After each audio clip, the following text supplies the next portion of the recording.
여러분 안녕하세요. 국내산 직장인입니다.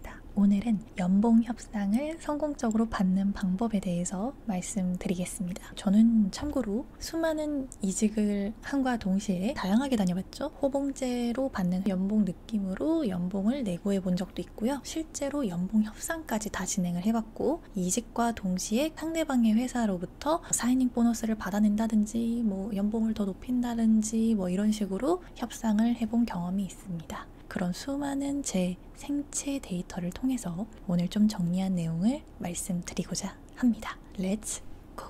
우선 저는 가장 최근에 저희 회사에서 연봉 협의를 했고요. 연봉 협상을 통해서 제가 원하는 금액을 확인하고 사인을 하였습니다. 일단 호봉제를 받으시는 분들이 있을 거예요. 그 호봉제는 횟수가 차면 계속 오르는 그 방식이거든요. 그래서 걔는 상관이 없어요. 걔는 그냥 가만히 있으면 지가 알아서 올라. 그렇기 때문에 우리가 크게 신경을 쓰지 않아도 되는 부분이고요. 그게 아닌 그 외적인 사람들만 지금 이 영상을 보시면 도움이 되실 거다. 1번으로는 내가 연봉을 얼만큼 받고 싶은지를 무조건 설정하셔야 됩니다. 연봉 협상이잖아요. 협상이라는 건 내가 원하는 게 분명히 있어야 돼요. 원하는 게 없으면 협상이라는 거는 애초에 이루어질 수가 없어요. 근데 나는 올해 4,700을 받고 싶어 라는 나의 니즈가 있죠. 그러면은 연봉 협상에서 중요한 거 마지노선이 필요하겠죠. 나는 4,500은 무조건 넘어야 돼. 4,700? 그래, 내가 원하는데 안 되면 4,500이라도 줘야 돼. 이렇게 나만의 마지노선을 정해주셔야 됩니다. 근데 이제 그렇게 나의 가격을 정해놓고 협상을 하려고 딱 들어갔더니 세상에 이 회사에서 4,300을 부르네? 이런 4,500은 넘어야 되는데 4,300은 안 돼. 허락할 수 없어. 이렇게 되면은 여기서 바로 협상 결렬이 나는 거죠. 협상 결렬이 나면은 일단은 사인을 하지 말고 조금 회사랑 조율을 보셔야 됩니다. 근데 여기서 중요한 게 경력이 적으신 분들은 그냥 진짜 사인만 안 하고 가만히 있으시는 분들이 있어요. 그러다가 자기 혼자 고민했다가 다시 와서 조용히 쓰는다 기간 내에 그렇게 끝내시는 분들이 꼭 있거든요. 이렇게 되면은 이거는 연봉 협상도 아니고 뭣도 아니고 그냥 조금 협의서를 보고 며칠 있다가 사인한 것밖에 안 돼요. 근데 이렇게 되면은 원하는 바를 말해보지도 못했기 때문에 뭔가 쟁취하지 못한 느낌, 약간 이런 게 있는 거죠. 아쉬운 거죠. 그래서 내가 연봉 협상을 안 하는 그 순간에 인사팀에 명확하게 말을 해주셔야 됩니다. 내가 지금까지 이 회사에 기여한 거, 그리고 가장 중요한 거, 연봉 협상이라는 게 어떤 분들은 이렇게 말씀하세요. 물가 상승 대비해서 얘한테 돈을 주는 거다. 물가도 올랐으니까 연봉도 올라야지라는 개념인데, 저는 그렇게만 접근을 하면은 연봉 협상은 정말로 그냥 의미가 없다고 생각합니다. 왜냐하면 연봉이 오른 것도 있겠지만 이 회사에서는 내년에 한 해 동안 네가 내는 퍼포먼스에 대한 기대치, 거기에 대한 금액을 결정해서 주겠다라는 의미도 있거든요. 그러니까 내가 내년에 너희한테 이만큼 줄 테니까 돈을 이만큼 줬으면 좋겠어 라는 게 있을 거 아니에요. 연봉 협상을 할 때는 그 말을 하는 게 아주 중요합니다. 이미 작년은 끝났어. 상대방이 그 노동의 대가를 싹 다 받아놓은 상황인데 돈 더 줘 라고 하면 아무도 안 주죠. 그건 당연한 겁니다. 그렇기 때문에 머리를 잘 굴려서 생각을 해보시면은 내가 앞으로 이만큼 해왔던 그 직원인데 이 정도의 방향성을 가지고 이만큼 할 수 있어 라고 말을 해야 거기에 대한 가치를 평가해서 연봉 협상이 될 수 있거든요. 그래서 해왔던 것과 앞으로 기여할 것에 대한 것들을 명확히 정리해서 줘야 됩니다. 구두로 설명했을 때 알겠습니다. 그럼 저희가 한번 확인해 보겠습니다 라고 하면은 일단 협상을 하게 되는 거죠. 그러면은 바로 그 자리에서 이루어지진 않고요. 그 기간이 조금 다소 소요가 될 수 있습니다. 근데 여기서 안타까운 케이스들이 많이 발생을 해요. 의외로 나이를 꽤나 드셨는데도 약간 좀 구차하게 제가 너무 힘든데 도와주시면 안 돼요 라고 하신다든지, 내가 이렇게 여기에 이렇게 기여를 했는데 이만큼밖에 안 줘요 라고 한다든지, 이런 식의 태도를 가지시면은 협상은커녕 회사의 이미지만 되게 안 좋게 변하게 되는 슬픈 루트로 내가 넘어가게 됩니다. 그래서 가장 중요하게 여겨야 되는 태도는 좋은 자세를 유지하는 거, 긍정적인 협상의 자세를 유지하는 게 되게 중요해요. 그러니까 이 줄을 팽팽하게 만들려면은 서로 간의 상호작용이 반드시 일어나야 되기 때문에 내가 극단적으로 굴거나 막 부정적으로 굴거나 이러면은 아무도 저를 도와주지 않는 상황으로 접어들게 됩니다. 그래서 내가 여기에 이만큼 기여를 하고 앞으로 더 추가할 수 있는데 연봉을 이만큼 올려주시면 그 원동력의 힘이 될 것 같다. 그러니까 어떻게 안 되겠냐, 약간 이런 식으로 말씀을 해주셔야 이 협상이 잘 되는데, 예를 들어서 제가 옛날에 1,000만 원의 성과 연봉 성과 연봉 느낌으로 그 자리에서 계약서를 작성하고 1,000만 원을 받은 적이 있었습니다. 이때 처음에 그 대표님이 제시했던 금액은 300이었어요. 300. 제가 그 300을 보고 고작 300 주시나요? 내 가치가 300이라고 생각하시나요? 이렇게 얘기했을까요? 네, 절대 그렇지 않았죠. 300이라는 금액을 딱 제시받았을 때 제가 대표님한테 이렇게 말씀을 드렸죠. 대표님 너무 감사하다. 저한테 이렇게 가치를 알아봐 주시는 말씀도 해주시고 이렇게 주셔서 너무너무 감사한데 안타깝게도 저에겐 새로운 기회가 또 찾아왔다. 사실 나는 회사에서 이렇게 일을 해왔고 앞으로 이렇게 이 산업 쪽이 발전을 하기 때문에 이러한 포지션으로 회사를 같이 만들어 나가고 싶은 나의 욕심이 있었다. 그런데 지금 내 인생에서 가장 좋은 기회로 어떠한 게 왔기 때문에 내가 거기로 가야 될 것 같다. 근데 내가 가더라도 대표님 이런 방향과 이런 방향은 꼭 같이 확인하시고 진행하시면 더욱 좋으실 것 같다 라고 얘기를 하면서 조용히 잘 마무리를 지었어요. 그렇게 하니까 몇 시간 뒤에 대표님이 서류를 뚱땅뚱땅 들고 와서 1,000만 원을 제시를 하셨습니다.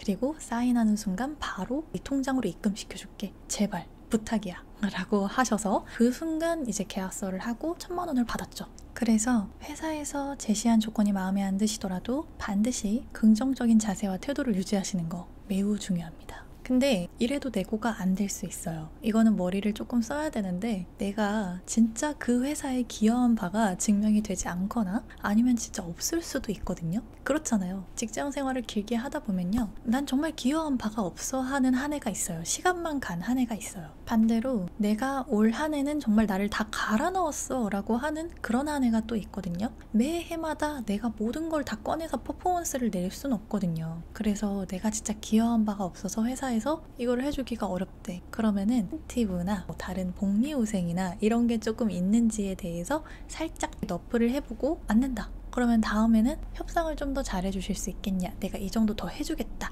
약간 이런 식으로 꼬드겨야 되거든요. 그러면은 회사에서도 그 점을 유념하고 있기 때문에 어느 정도 협상을 할 때 나한테 유리하게 작용할 수가 있는 구실을 마련할 수가 있거든요. 자, 올해 저는 저희 회사에서 한 해가 지나고 다음 해를 약속한 연봉 협상을 진행을 했어요. 여기에서 저는 협상을 딱 하자마자 제가 생각했던 금액이 정확하게 적혀 있어가지고 아싸 가오리? 하고 그 자리에서 사인을 진행을 했거든요. 그렇게 해서 종료를 했는데 제가 그냥 연봉 협상을 했을 리는 당연히 없겠죠. 올 한 해 제가 회사에 기여한 거, 작년 한 해 제가 회사에 기여한 부분을 객관적으로 따져봤을 때 저는 그렇게 많이 기여를 했다고 보기가 어려운 직원이었어요. 그래서 이 포지션을 어떻게 좋게 만들까라고 생각을 한 부분이 있었는데 연봉 협상을 하기 한 달 전쯤에 조금 저희 회사에서 힘이 어느 정도 있으신 직원분을 따로 면담 신청을 해서 부른 적이 있었습니다.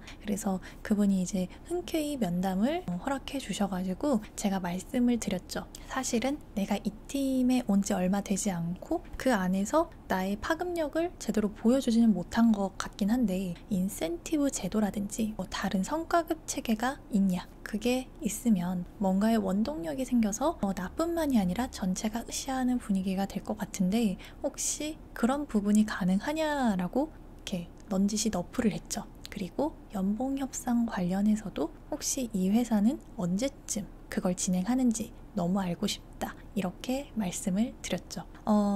되게 당황을 하셨지만 되게 조곤조곤 말씀을 잘 해주셨어요. 저는 납득을 했고 회사 창립 이래로 사실은 인센티브 제도가 지금까지 없었다고 합니다. 그리고 그거를 만들려고 기획을 제대로 해본 적도 없었다고 하더라고요. 그래서 그 대답을 듣고 그렇구나 하고 한 달의 시간이 지났죠. 협상은 여러분 한 번에 이루어지지 않습니다. 오랜 기간을 두고 천천히 지켜보셔야 되세요. 그래서 연봉 협상 테이블이 그 다음에 저한테 왔고 그 테이블을 딱 보는 순간 저는 아주 마음에 드는 가격, 인센티브가 없더라도 이 정도 연봉이면 오케이 하고 바로 사인을 했죠. 그리고 나서 이제 연말 저희 마지막 송년회 그때 이제 브리핑이나 발표 같은 걸 했는데 대표님이 공식적으로 말씀을 해주셨습니다. 인센티브 제도는 내년에 도입을 할 계획이 있고 잘 정리를 해서 가능하다면 좀 빨리 내가 조금 진행을 해보고 싶은 마음이 있다. 우리가 한번 확인해보고 가능하면 빠르게 말씀을 드리겠다. 이렇게 말씀을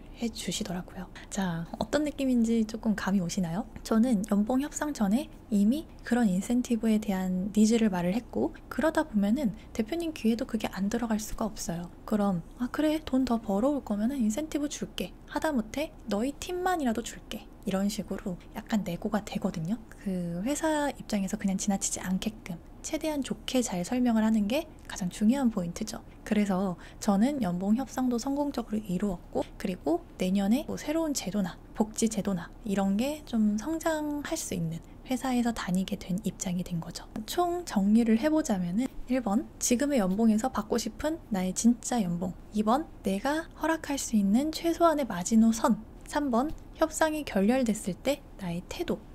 유지 잘 하셔야 되고요. 내가 기여한 바와 앞으로 기여할 것에 대한 명확한 증명, 이런 거를 잘 해주셔야 됩니다. 4번, 그게 잘 되지 않았을 때 추가적인 베네핏이 있을지에 대한 그런 거를 길을 좀 터두는 방법, 이런 게 되게 중요하다. 이렇게 하면은 연봉 협상을 가장 성공적으로 할 수 있는 방법은 다 취하신 겁니다. 나중에라도 그렇게 길을 딱 터두잖아요? 그러면은 그게 하나씩은 다 이루어져 있어요. 회사가 성장을 하고 발전을 하는 곳이라면 직원의 말을 그렇게 함부로 무시할 수가 없거든요. 그래서 이렇게 건전하게 회사에 요구를 하고 그 회사가 그걸 받아들일 수 있게끔 선순환 구조를 만드는 작업이 이 연봉 협상 안에 잘 녹여지면은 참 좋다. 이렇게 말씀을 드리고 싶습니다. 의외로 연봉은 되게 잘 내고를 할 수가 있어요. 대기업 계열사에서도 부회장님 특별 지시로 제가 이제 받은 연봉 합의서가 있었다고 했잖아요. 이렇게 내가 잘 내고를 하면은 그게 내려옵니다. 회사마다 그런 게 다 있어요. 없을 것 같지만 여기는 정말 최악이야 하고 그냥 거기를 버릴 것이 아니라 그 회사랑 잘 뭔가를 이끌어 나갈 수 있는 뭔가 협상의 자세를 꼭 취하는 것이 이 연봉 협상의 키포인트라고 볼 수 있을 것 같습니다. 오늘은 여기까지입니다. 안녕.